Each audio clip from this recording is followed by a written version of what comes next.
मार्च का महीना बिल्कुल परफेक्ट होता है, ना तो ज़्यादा सर्दी ना तो ज़्यादा गर्मी। ऐसे में वो सारे आप काम कर सकते हैं जिनसे थोड़ी ना धूप की ज़रूरत है, जैसे कि पापड़ बनाना और बड़िया बनाना। भाई मैं तो बचपन से देखते आ रही हूँ, मम्मी इस महीने 2 काम ज़रूर करती हैं, पापड़ बनाना, चिप्स बनाना वही, और साथ में बड़िया बनाना, जो कि गर्मियों में खाने में कुछ अलग ही मज़ेदार लगती है। और हम हैं बुंदेलखंड से, बुंदेलखंड में तो बड़िया कई तरीके से बनाकर खाई जाती हैं। यहाँ पर ना येलो मूंग दाल को रात भर सोख करके रख दिया था, बिल्कुल पानी हटा लेना है, फिर उसे हम पीसेंगे। और स्वाद बढ़ाने के लिए इसमें मैंने हरी मिर्च, अदरक, नमक और थोड़ी सी हींग डाली है। अब इसे हम पीस लेंगे। पीसते टाइम ध्यान रखना है कि ज़्यादा बिल्कुल महीन नहीं करना है, हल्की सी दरदरी रहनी चाहिए। और पानी बिल्कुल बिल्कुल बिल्कुल नहीं डालना है। इवन जिस पानी में आपने भिगो कर रखा है वो भी आपको अच्छे तरीके से हटा लेना, उसमें पानी नहीं रहना चाहिए।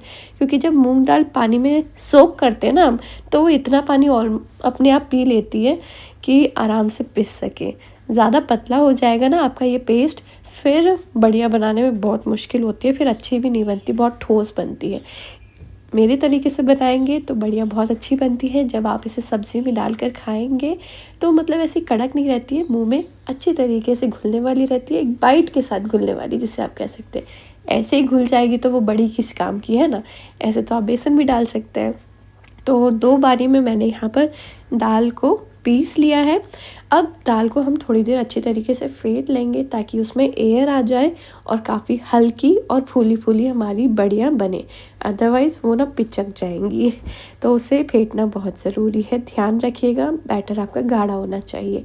अगर देखो बाई चांस हो सकता है ऐसा हो जाए कि आपका जो बैटर है वो पतला हो जाए, ऐसे केस में क्या करें, तो आप पता है क्या कर सकते हैं, थोड़ा सा इसमें बेसन डाल सकते हैं, तो जो बैटर है उसकी कंसिस्टेंसी सही हो जाएगी। अब आपने देखा मैंने दूध उबाला था, और उस दूध वाली थैली का ही यूज़ कर लीजिए बढ़िया बनाने के लिए, तो कोन अच्छी बन जाती है। अदरवाइज़ अगर आपके पास कोन है तो आप उसका यूज़ कर सकते हैं, है ना। बस रबर से टाइट कर लेना है। जो उसमें आप ओपनिंग करें वो छोटी सी ओपनिंग रखिएगा ताकि आप आराम से शेप दे सकें, अदरवाइज़ बहुत मुश्किल हो जाएगी। यहाँ पर मैं ऑडी इको बेक यूज़ कर रही हूँ प्लेट को लाइन करने के लिए। ये यूज़ करने से ना जो हमारी बढ़िया है वो ईज़िली निकल जाएंगी, अदरवाइज़ वो प्लेट में चिपक जाएंगी। और अगर प्लेट में तेल लगा के करेंगे तो हल्की सी तेल की स्मेल आ जाती है, और अगर आप बहुत टाइम तक रखने का सोच रहे हैं ना तो स्मेल वाली बढ़िया खाने में अच्छी नहीं लगती है। तो ज़रूर ऑडी इको बेक का इस्तेमाल कीजिएगा। और उसके बाद इसमें हम छोटी छोटी बढ़िया तोड़ देंगे। ज़्यादा छोटी छोटी भी नहीं बनाएंगे, अदरवाइज़ ना वो सूखने के बाद बिल्कुल पापड़ हो जाएगी। अरे भाई सूखने के बाद दिखना तो चाहिए कि वो बड़ी है। और ज़्यादा बड़ी भी हम नहीं बनाते हैं, हमारे घरों में इसी साइज़ की बड़ी बनती है, और नॉर्मली मूंग दाल की ही बड़ी बनती है।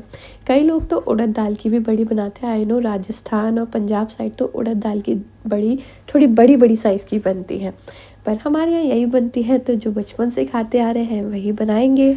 जिस तरीके से मैंने एक प्लेट में बड़ी बनाई है ना, उसी तरीके से बहुत सारी प्लेट लग जाएंगी।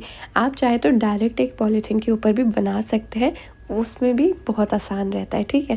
लेकिन अब मुझे लगा कौन धूप में जाके बनाए, यहीं पर घर में नीचे बना लेते हैं प्लेट्स में, फिर ऊपर जाके इन्हें धूप में रख देंगे।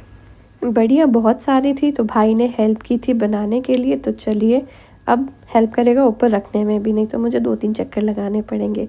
तो ये बढ़िया का ना कैसा है, आप ना सुबह से बना दीजिए, कम से कम 1 दिन की अच्छी धूप लग जाएगी ना, फिर ये काली नहीं पड़ेंगी। अदरवाइज़ दाल है, दाल में प्रोटीन आयरन सब होता है ना, तो चांसेस होते हैं कि जो आपकी बड़ी है उनका कलर थोड़ा डल हो जाए। तो 1 दिन की अच्छी धूप लग जाएगी, फिर दूसरे दिन दिखा दीजिए धूप, और उसके बाद आप इन्हें अच्छी तरीके से लाइफ टाइम के लिए, लाइफ टाइम, हाँ लाइफ टाइम इसलिए बोल रही हूँ क्योंकि 1-2-3 साल ये ख़राब नहीं होती हैं। हमारे यहाँ तो ऐसे ही है, मम्मी बना देती हैं, हो सकता है किसी साल कम कंजम्पशन हो, किसी साल ज़्यादा हो, लेकिन ये बिल्कुल ख़राब नहीं होती है। बस हाँ सूखी होनी चाहिए, बिल्कुल ड्राई प्लेस में रखी होनी चाहिए, और मॉइस्चर बिल्कुल भी नहीं जाना चाहिए। 2 दिन की अच्छी कड़क धूप लगाने के बाद ये बढ़िया हमारी अच्छी तरीके से सूख गई हैं, बिल्कुल अच्छी पत्थर जैसी कड़क हो जाती हैं।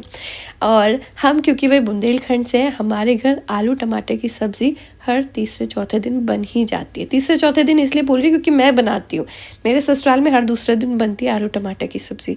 और नॉर्मल आलू टमाटर की सब्ज़ी क्या ही बनाना, तो इसलिए हम बढ़िया बनाते हैं ताकि बढ़िया को थोड़ा सा फ्राई कर लो, सौटे करना है आपको घी या तेल में, और फिर उसी आलू टमाटर की सब्ज़ी में डाल दो, तो थोड़ा सा प्रोटीन कंटेंट बढ़ जाता है उस सब्ज़ी का। तो देखिए पेपर में हमने लगाया था ना ऑडी इको बेक में, तो कितनी ईजिली ये सारी जो बड़ियाँ हैं वो निकल आती है। अदरवाइज़ जो प्लेट में लगी होती है ना, उसमें थोड़ा सा टाइम लग जाता है निकालने में, या फिर पॉलीथीन में जो होंगी वो भी ईजिली निकल जाती है। देखिए बिल्कुल कट कट बोल रही है, और आवाज़ सुनिए आप, है ना। ये बढ़िया आप आराम से बना कर रख लीजिए। मेरी सासू माँ तो मतलब ऐसा करती है कि बढ़ियों को थोड़ा सा फ्राई कर लेती है, फिर उन्हें उबाल के उसमें थोड़ा सा ऊपर से हल्के सिंपल से मसाले डाल के फिर उसे गर्मियों में खाती है।